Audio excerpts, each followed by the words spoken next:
이번 시간에는 네트워크 관련 장비에 대해서 같이 한번 살펴보도록 하겠습니다. 자, 첫 번째 거요. 네트워크 인터페이스 카드라고 이렇게 나왔는데 이 네트워크 인터페이스 카드를 우리가 그냥 랜 카드라고 생각하시면 돼요. 랜 카드를 다른 말로 이더넷 카드, 네트워크 어댑터라고 그렇게 부릅니다. 자, 이 랜 카드라는 거는 우리가 컴퓨터 본체에서 인터넷을 꽂는 그 곳에 그 카드를 보고 우리가 랜 카드, 이더넷 카드 그렇게 부르는 거예요. 얘는 그냥 컴퓨터와 컴퓨터를 연결하거나 아니면 컴퓨터와 네트워크를 연결할 때 이제 사용되는 장치를 얘기합니다. 이 카드가 해주는 일은 우리가 가지고 있는 정보가 케이블을 통해서 전송될 수 있는 형태, 정보 형태로 변경해주는 그런 일을 해요. 그게 이제 랜카드다라고 그렇게 기억하시면 됩니다. 그 다음에 이제 허브라는 아이요. 허브라는 아이는 여러 대의 컴퓨터를 연결하는 장치예요. 그래서 회선을 통합적으로 관리할 수 있게 그렇게 도와주는 게 허브라는 아이입니다. 허브에는 보게 되면 종류가 두 가지가 있어요. 더미 허브라는 아이가 있고요. 스위칭 허브라는 아이가 있고 이렇게 두 가지가 있습니다. 더미 허브는 그냥 데이터를 주고받고 할 때 그때 그냥 단순히 연결만 해주는 그런 기능을 가지고 있어요. 연결만 한다. 연결만 해주고 더미 허브 같은 경우는 특별한 기능이 없습니다. 얘는 만약에 이 더미 허브에서 사용할 수 있는 대역폭이 만약에 100메가다라고 했을 때 만약에 내가 가지고 있는 네트워크에 컴퓨터가 10대가 있어요. 10개로 나눠서 이 100메가 대역폭을 10으로 나눠서 그냥 10메가씩만 딱딱 쓸 수 있게 그렇게 해주는 거예요. 근데 네트워크 상에서 어떤 컴퓨터는 사용이 되고 어떤 컴퓨터는 안 쓰는 것도 있을 거 아니에요. 그러더라도 그냥 무조건 한 대당 무조건 10메가씩만 그렇게 쓸 수 있게끔 해주는 게 그냥 더미 허브. 그 다음에 이제 스위칭 허브예요. 스위칭 허브는 얘보다는 이제 좀 똑똑해요. 똑똑해서 스위칭 허브를 다른 말로 지능형 허브라고 그렇게 부르기도 해요. 지능형 허브라고 그렇게 부르더라. 얘는 더미 허브보다 좀 더 똑똑한 놈인데 얘는 네트워크 상에 데이터가 흐르냐 안 흐르냐 그 유무를 따져요. 그래서 얘는 흐름 제어를 합니다. 흐름 제어를 해서 만약에 얘도 똑같이 대역폭이 만약에 100메가 정도가 있어요. 100메가가 있을 때 만약에 지금 사용하고 있는 네트워크 단말기는 10개 있습니다. 10개 있으면 얘는 그냥 단순하게 그냥 10으로 나눠서 10메가씩만 딱딱 쓸 수 있게 했죠. 근데 이 지능형 허브, 스위칭 허브라는 아이는 만약에 10대의 컴퓨터가 있을 때 그 10대의 컴퓨터 중에 딱 한 대만 쓰고 9대가 다 지금 사용을 하고 있지 않아요. 이 100메가 대역폭을 다 사용할 수 있게 그렇게 해주는 게 스위칭 허브입니다. 그래서 스위칭 허브가 더 좋은 거죠. 그래서 허브는 이런 게 있구나라는 것만 그렇게 기억 좀 하시면 될 것 같아요. 그 다음에 이제 리피터요. 리피터다. 그러면 리피터는 디지털에선 중간에 위치해요. 위치해서 얘는 뭘 해주냐? 신호를 증폭시켜주는 그런 역할을 합니다. 내가 만약에 서울에서 부산으로 데이터를 날려 보낼 거예요.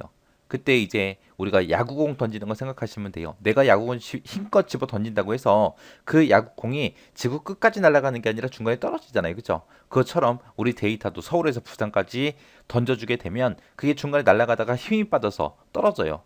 그때 이제 리피터라는 장비가 신호가 감쇄하는 거를 증폭을 시켜줘요. 전압을 높여서 전송하는 장치. 장거리 전송을 위해서 수신한 신호를 재생시키거나 출력 전압을 높여서 전송해주는 장치가 우리 리피터라는 아이입니다. 이 리피터가 그냥 좀 말도 안 되지만 좀 비유를 하자면 마이크예요, 마이크.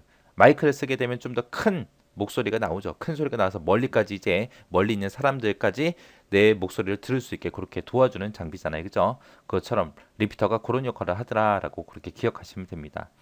그 다음에 이제 게이트웨이요. 게이트웨이다. 그럼 게이트웨이는 출입구죠. 출입구. 서로 다른 네트워크에서 데이터가 들어가고 나가고 하는 출입구가 있을 거예요. 그 출입구를 보고 우리는 게이트웨이라고 합니다. 우리 한국에서 외국 나갈 때 그 공항에 가게 되면 몇 번 게이트 써 있죠. 그거라고 생각하시면 돼요. 우리가 그 게이트로 들어가야 외국으로 나갈 수 있고 들어올 때도 몇 번 게이트로 들어와야 들어올 수 있잖아요. 그죠? 그런 출입구 역할을 하는 게 우리 게이트웨이다라고 그렇게 기억하시면 됩니다. 그 다음에 이제 브릿지라는 아이요. 브릿지는 다리라는 뜻이죠. 다리.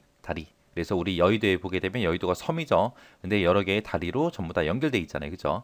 그 다리 역할을 하는 게 브릿지요. 얘는 리피터랑 똑같은 기능을 수행해요. 똑같은 기능을 수행하는데 브릿지가 좀 더 똑똑합니다. 얘는 단순하게 그냥 신호만 증폭만 시켜주는 게 아니라 네트워크를 분할을 시켜요. 분할을 해서 트래픽 생기는 걸 감소를 시킵니다. 그리고 물리적으로 서로 다른 네트워크를 연결할 때 그때 사용되는 장비가 우리 브릿지라는 장비요. 얘는 그냥 양쪽 방향으로 데이터가 왔다 갔다 할 수 있게 전송만 해줘요. 전송만 해줘요. 얘는 프로토콜 변환이나 그런 복잡한 처리는 못합니다. 프로토콜 변환을 못하기 때문에 프로토콜과는 독립적으로 작동을 해요. 해서 네트워크에 연결된 여러 개의 단말기들을 통신 프로토콜을 바꾸지 않고 네트워크를 확장할 수 있는 그런 장비를 보고 우리는 브릿지라고 합니다. 브릿지. 그래서 브릿지라는 장비는 리피터처럼 증폭도 해주지만 네트워크를 분할해서 트래픽도 감소시켜 주더라. 물리적으로 서로 다른 네트워크를 연결할 때 사용하고 양쪽 방향으로 데이터만 전송해 주더라. 프로토콜 변환 이런 거는 못한다. 통신 프로토콜을 바꾸지 않고 네트워크를 확장할 수 있다라고 그렇게 기억을 하시면 됩니다. 그 다음에 이제 라우터라는 장비요. 라우터라는 장비는 뭐라는 거냐? 네트워크와 네트워크 간에 연결할 때 반드시 필요한 그런 필수 장비예요. 필수 장비인데 얘가 가장 최적의 경로를 찾아줘요.